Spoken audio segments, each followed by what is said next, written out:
ते दोघे पळून गेले प्रेमासाठी, स्वप्नांसाठी. पण मागे काय राहिलं हे कोणी पाहिलंच नाही.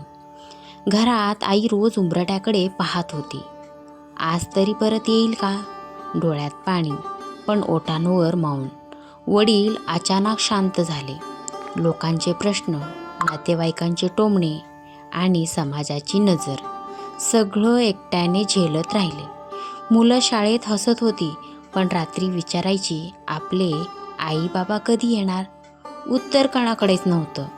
ते दोघे नवीन आयुष्य जगत होते, पण मागे राहिलेल्यांचं आयुष्य दररोज थोडं थोडं मरत होतं.